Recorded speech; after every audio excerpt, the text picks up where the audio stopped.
ನಮಸ್ಕಾರ ವೀಕ್ಷಕರೇ, ಮಹಾಯುದ್ಧ ನ್ಯೂಸ್ಗೆ ಸ್ವಾಗತ. ಮೊಳಕಾಲ್ಮೂರು ಪಟ್ಟಣದ ತಾಲೂಕು ಆಡಳಿತ ಸೌಧದ ಮುಂದೆ ತಾಲೂಕಿನ ಬೆಳೆ ನಷ್ಟ ಅನುಭವಿಸಿದ ರೈತರಿಗೆ ಬೆಳೆ ವಿಮೆ ನೀಡುವಂತೆ ಹಾಗೂ ಭದ್ರಾ ಮೇಲ್ದಂಡೆ ಯೋಜನೆಗೆ ಅನುದಾನ ಬಿಡುಗಡೆ ಮಾಡುವಂತೆ ಒತ್ತಾಯಿಸಿ ಕರ್ನಾಟಕ ರೈತ ಸಂಘ ಹಾಗೂ ಹಸಿರು ಸೇನೆ ವತಿಯಿಂದ ಪ್ರತಿಭಟನೆ ಹಮ್ಮಿಕೊಳ್ಳಲಾಯಿತು.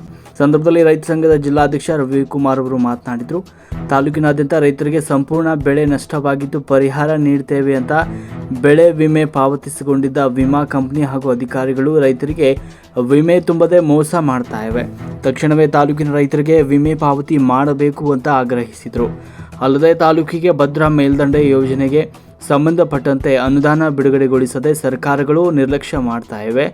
ಜಿಲ್ಲೆಗೆ ಕೇಂದ್ರ ಗೃಹ ಸಚಿವ ಅಮಿತ್ ಶಾ ಅವರು ಯಡಿಯೂರಪ್ಪನವರು ಕಾರ್ಯಕ್ರಮಕ್ಕೆ ಆಗಮಿಸ್ತಾ ಇದ್ದು ಭದ್ರಾ ಮೇಲ್ದಂಡೆ ಯೋಜನೆಗೆ ಸಂಬಂಧಪಟ್ಟಂತೆ ಅನುದಾನ ಬಿಡುಗಡೆಗೊಳಿಸುವಂತೆ ಕಪ್ಪು ಪಟ್ಟಿಗೆ ಪ್ರದರ್ಶನ ಮಾಡ್ತೇವೆ ಅಂತ ಎಚ್ಚರಿಸಿದರು. ಸಂದರ್ಭದಲ್ಲಿ ರಾಜ್ಯ ರೈತ ಸಂಘ ಹಾಗೂ ಹಸಿರು ಸೇನೆ ರಾಜ್ಯ ಕಾರ್ಯಾಧ್ಯಕ್ಷ ಬೇಡರೆಡ್ಡಿ ಬಸವರೆಡ್ಡಿ ಸೇರಿದಂತೆ ರೈತ ಸಂಘದ ಪದಾಧಿಕಾರಿಗಳು ಪ್ರತಿಭಟನೆಯಲ್ಲಿ ಭಾಗವಹಿಸಿದರು.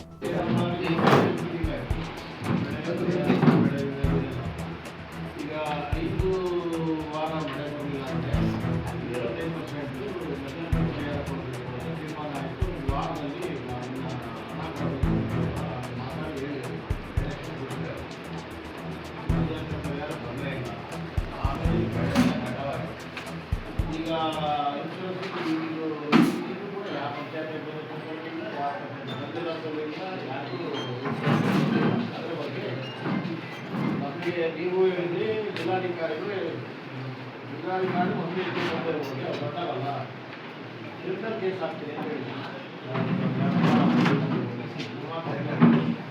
ಕಳೆದ ಬಾರಿಗೂ ಮೋಸ ಮಾಡಿದರೆ ಈ ಬಾರಿ ನಾನು ಮಾಡೋಕ್ಕೆ ಬರೋದಿಲ್ಲ.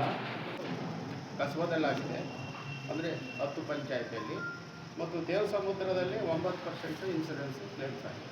ಹೋಬಳಿ ಮಾಡ್ತಾರೆ. ಇಲ್ಲಿ ಯಾರಿಗೂ ಇನ್ನೂ ಕ್ಲೇಮ್ಸು ಇನ್ನೂ ಜಮಾ ಆಗಿಲ್ಲ, ಇನ್ನು ಪ್ರೊಸೆಸಲ್ಲಿ ಇದೆ. ಇನ್ನು ನಂತರ ದಿನಗಳಲ್ಲಿ ನಿಮಗೆ ಅದು ಆಗ್ತದೆ.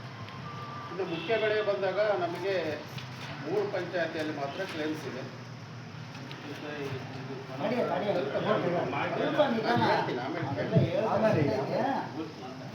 ಈಗ ನಮಗೆ ಮುಖ್ಯ ಬೆಳೆ ಯಾವುದು ಅಂದರೆ ಶೇಂಗಾ.